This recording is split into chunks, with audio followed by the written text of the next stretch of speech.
दोस्तों, क्या आप 10वीं पास हैं और बिना परीक्षा सरकारी नौकरी चाहते हैं? क्या आप गांव में रहकर पोस्ट ऑफिस में नौकरी करना चाहते हैं? तो आज मैं आपको बताने वाला हूं जीडीएस यानी ग्रामीण डाक सेवक की पूरी सच्चाई। काम क्या करना होता है, सैलरी कितनी मिलती है, चयन कैसे होता है यानी कि नौकरी लगती कैसे, सिलेक्शन कैसे होता है, और सबसे ज़रूरी बात, क्या यह नौकरी आपके लिए सही है या नहीं। और भी बहुत कुछ इस वीडियो में आपको जानने को मिलेगा, इसलिए वीडियो को पूरा जरूर देखें। ठीक है, जानकारी अच्छी लगे तो वीडियो को लाइक शेयर करें और चैनल पहली बार तो सब्सक्राइब भी करें। तो चलिए वीडियो को शुरू करते हैं। कहते हैं जीडीएस क्या होता है। जीडीएस का पूरा नाम है ग्रामीण डाक सेवक, यानी ग्रामीण डाक सेवक यह भारतीय डाक विभाग की नौकरी होती है जो गांव और छोटे कस्बों में डाक सेवाएं देने के लिए होती है। यह केंद्र सरकार के अधीन होती है, लेकिन ध्यान रखें यह रेगुलर सेंट्रल गवर्नमेंट एम्प्लॉय नहीं है, बल्कि एक्स्ट्रा डिपार्टमेंट कैटेगरी में आते हैं। ठीक है, यह एक रूप तरीके से सरकारी नौकरी भी है और ये सरकारी नौकरी नहीं भी है। ऐसी कैटेगरी आपके मान के चलिए, जैसे कि अन्य सरकारी नौकरियां होती हैं उनकी तरह से यह नहीं होता है। इसमें आपको काम के अनुसार पैसे मिलते हैं। ठीक है, फिर भी ये स्थायी और सुरक्षित नौकरी मानी जाती है।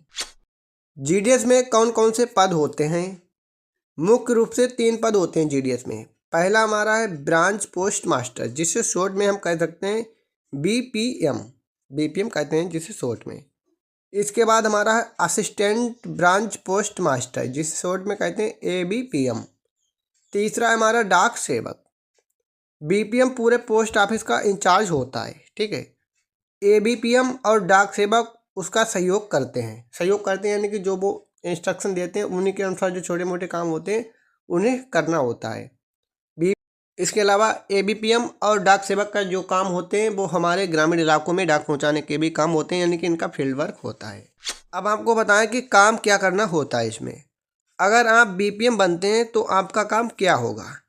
पोस्ट ऑफिस संभालना, पैसे जमा और निकासी। पोस्ट ऑफिस में भी अकाउंट ओपन होते हैं, जैसे कि हमारी अदर बैंक होती हैं, state bank, Punjab national bank, जो सरकारी बैंकें होती हैं, प्राइवेट बैंकें होती हैं, और हमारी कुछ बैंकें होती हैं जो पोस्ट ऑफिस के अंदर हमारी होती हैं। ठीक है, तो उनमें खाता खोले जाते हैं, खाता लोग खुलवाते हैं, उनके पैसों की निकासी होती, जमा होते हैं।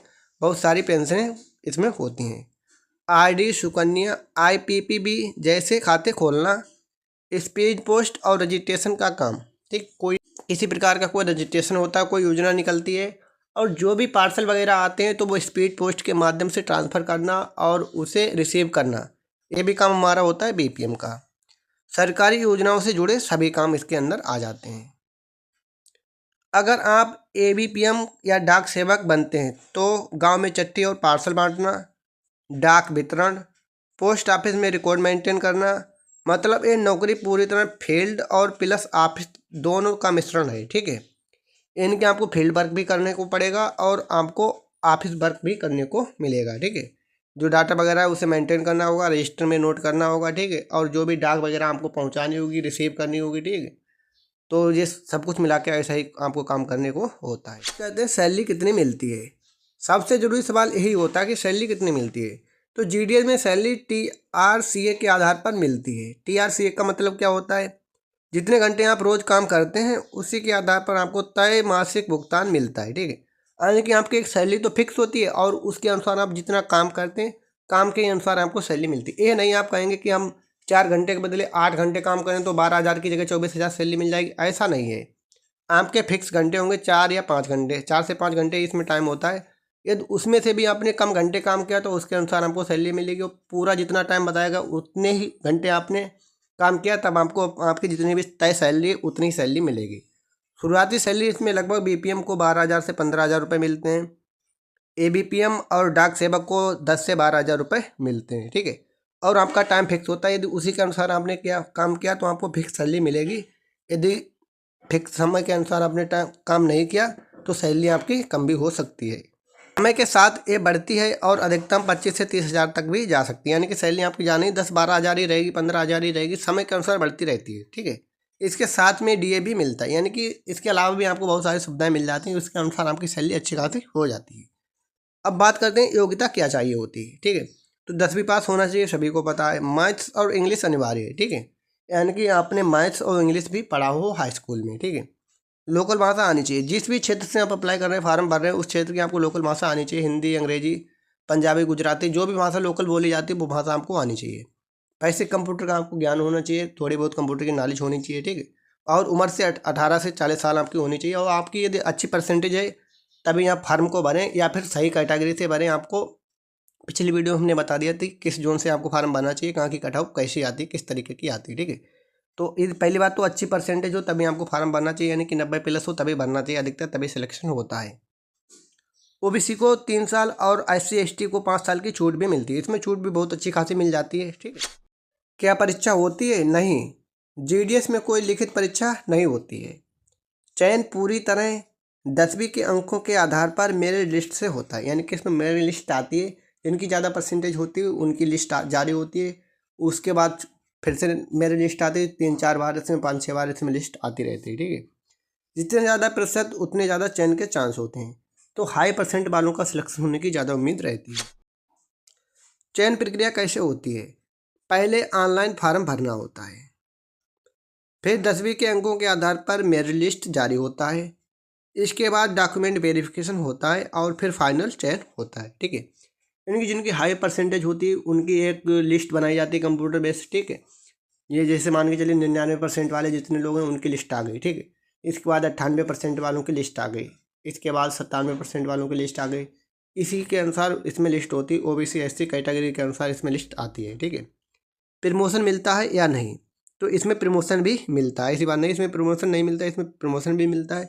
डिपार्टमेंटल परीक्षा देकर आप आगे चलकर बन सकते हैं, ठीक है।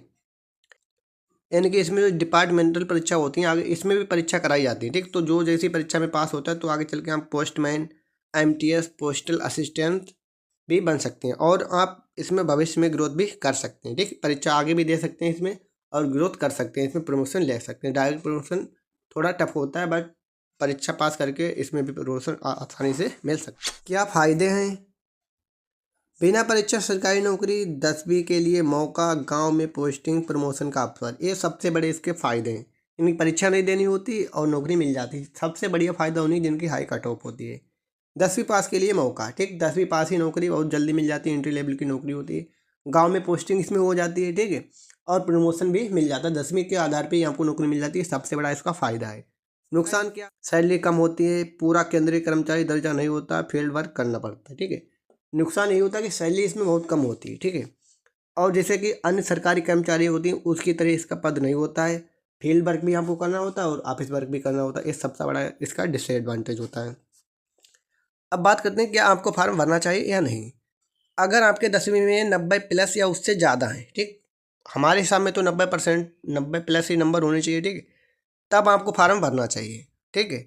तब आपको जल्दी सरकारी नौकरी मिल जाएगी यदि आप चाहते हैं।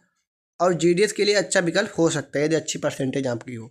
कभी कभार फिर इसमें किस्मत का खेल कह सकते हैं, जैसे कि कम कट ऑफ वाले राज्य से यदि आपने फार्म भर दिया तो आपके सिलेक्शन के चांस बढ़ भी जाते हैं, ठीक। तो आप कम परसेंटेज से भी भर सकते हैं, इसमें कोई कह ही नहीं सकते कि आपका सिलेक्शन हो ही जाएगा, ठीक। वो तो जब भी पता चलेगा जब आप फार्म भरेंगे और थोड़ा बहुत आपका अलग होगा, थोड़ी बहुत परसेंटेज पर असर पड़ेगा, तभी आपका फार्म हो पाएगा।